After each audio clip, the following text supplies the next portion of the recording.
2人の少女。幽霊ではなく人間でしたが、年月が経つにつれ自信がなくなっていく思い出です。これが19歳の頃の話です。高校は卒業していましたが、これといって定職にもつかず、気が向いたら日雇いのバイトなどをしてブラブラしていました。その頃の遊び仲間は高校の時の友人グループがいくつかあり、その日もそのうちの一つのグループのやつの家に集まり、だらだらと遊んでいました。そのグループの連中は、地元では結構有名な悪い奴らの集まりでした。俺は喧嘩も弱いし、バイクも持っていなかったけど、そのグループのリーダーが幼なじみで家も超近かったため、たまに遊んでいました。夜も更けてきたので、俺たちは肝試しに行くことにしました。皆幽霊なんて信じていなかったし、怖がってもいませんでしたが、行く途中女の子でもナンパできたら、連れて行こうぐらいの軽いノリでした。一人がバンで来ていたので、それに6人全員で乗り込み出発です。いくつかある肝試しスポットのうち、一番近いところに向かいました。そこは山の中にある墓場で、頂上に向かって墓場が広がっています。入り口に降り立った時、その墓場の一番上に何か白い影が見えました。よく見るとそれは2人の人間で、近づいてみるとまだ中学生ほどの少女でした。髪は長くパサパサで、手入れをしている様子はなく、まるで人形の髪のようだと思ったのを今でも覚えています。顔にも髪がかかり、表情は読めません。顔の作りは違いましたが、2人ともそっくりに見えました。白く見えたのは、夏服のセーラー服姿だったからです。一体どこから来たのでしょう。あの場所から出てくるには、車でもっと山の上まで登らなくてはならないはずです。なのに2人には連れがいる様子もありません。どんどん近づいてきます。よく考えたら、普通こんな人気のない墓場で不良グループに遭遇したら向こうも怖いはずです。しかし彼女たちは無表情のまま俺たちの目の前に来て止まりました。言いようのない恐怖が襲いました。理屈ではありません。ただゾッとするというのはこのことだと思います。それは他のメンバーも同じようでした。お前らどっから来たん？リーダーの M が聞きました。2人は無表情のまま、ゆっくりと同時に山の頂上を指さしました。どっと嫌な汗が吹き出ました。するとそこに、どこからともなく犬が走ってきました。しかもその犬、白内障なのか、目が白く濁っているのです。あまりにもタイミングよく現れたので、危うく叫びそうになりましたが、すぐ後ろから飼い主らしきおじいさんがやってきました。そのおじいさんはこの近くに住んでるらしく、いつもこの道を散歩コースにしているそうです。おじいさんの散歩に付き合うように、自然に俺たち6人と少女たちは歩き始めました。おじいさんと少女たちが前を歩き、何か話をしています。おじいさんは土の盛り上がったところをガシガシ蹴飛ばしながら、ここ、無縁仏の墓や、そこに外場が倒れとるやろ、と言いました。そしてまた少女たちと言葉を交わすと、俺たちの方を振り向きもせずに去っていきました。唖然とする俺たちのところに少女たちがやってきて、初めて口を聞きました。今おじいさんに聞いたんやけど、この先にもっと怖い場所があんねんて、呪いの藁人形がぎょうさん見つかるところ、行ってみいへん。正直俺は行きたくなかったけど、中学生の女の子が行くというのに、いや、おっかねえからやめとくとは言えません。結局女の子たちをバンに乗せ、行ってみることにしました。その間俺たちはいろいろ話しかけました。なぜあんなところから出てきたのか。当時女の子をナンパして乱暴し、山の中腹で置き去りにするという六甲おろしが流行りだした頃でした。もしそんな目に遭っているなら、協力できることがあるならするぞ。M が一生懸命話しかけても、彼女たちは無表情に前を向きながら首を振るだけで、道を案内する以外は口を聞きません。とても乱暴されたようには見えませんでした。でも何か理由があってほしかったのです。あんな山中からこんな子供が出てきた理由を。しかし彼女たちはお互いも話さず淡々と道を案内するだけです。とうとう目的地の神社に着きました。初めて来るところです。さっきの場所より何倍も不気味なところです。高い杉の林に囲まれた小さな神社でしたが、彼女たちはその神社のさらに奥の杉林に入っていきます。早足で K がつぶやきました。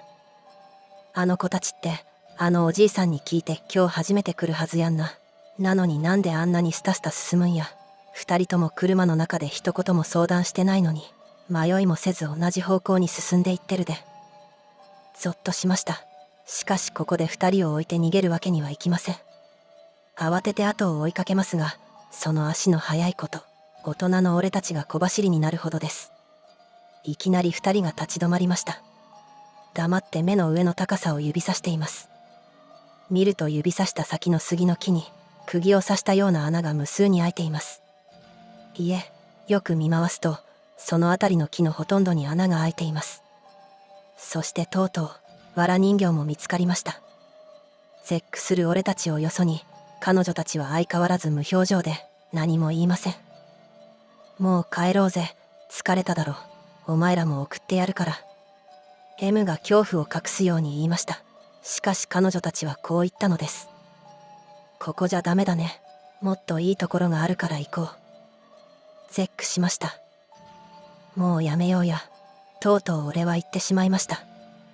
しかし皆、大の男が中学生に言われて怖がるわけにはいかないようです。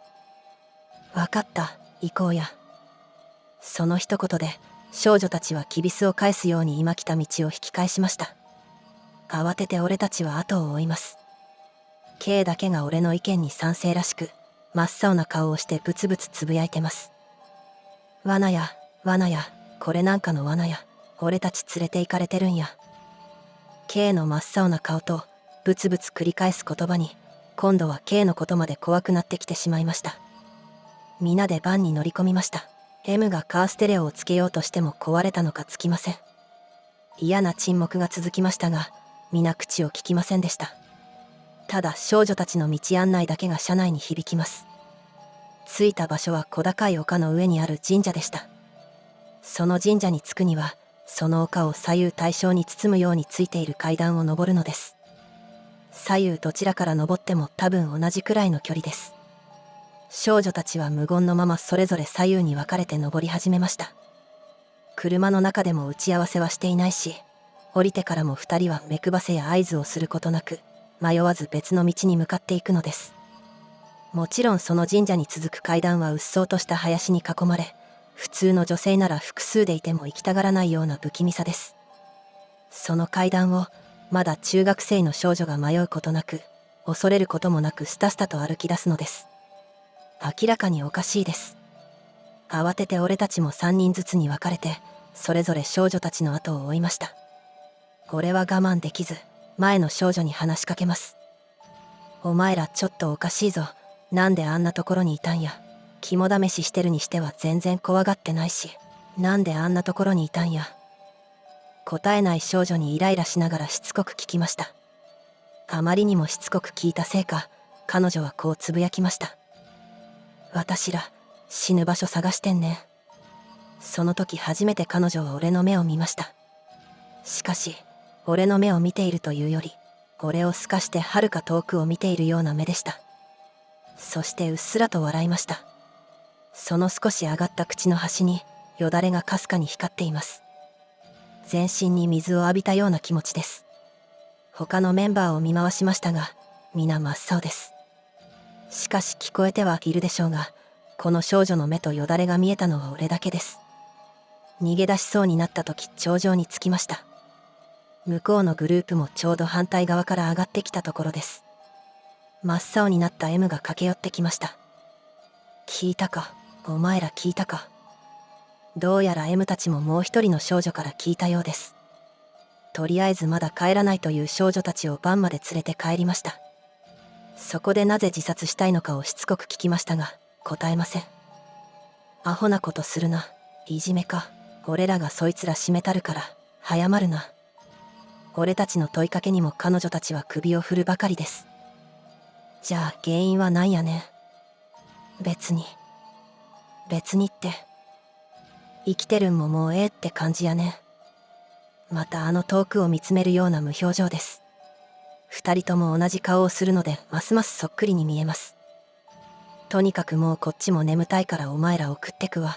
はよ家までの道へ送ってったる。降りるという彼女たちに強い口調で M は言い、車を発進させました。彼女たちは地元の子たちなのか、帰り道を代わる代わる右左で告げます。二人同時にここと言いました。ハモるように同時にです。止まった場所には家などありません。お前らほんまにここか。家の前まで送ってくぞ。M が言いましたが、少女たちはこことだけ言って車を降りました。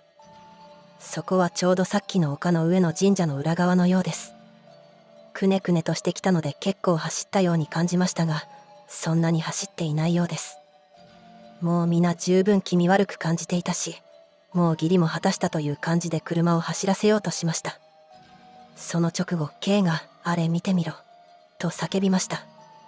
二人の少女はさっきの神社のある丘の裏側にある登り口のような林の中にぽっかり開いた穴に向かって歩き出しています。あいつらまた登る気や。 M がクラクションを鳴らしました。すると映画のワンシーンのようにゆっくりと少女たちは振り返りました。首を少しかしげて左右対称に。暗くて目は分かりませんが、なぜかうっすら笑っているように見えました。でも俺には二人の口の端に同じようによだれが光っているようで、思わず逃げろと叫んでしまいました。あとは一目散に車を走らせました。K がブツブツまた何か言ってます。だからあの神社じゃダメだったんだ。何がダメなんだよ。思わずイライラして俺は叫んでしまいました。あの子たちの身長じゃ高い杉の木の枝には届かない。釣れないよ、首。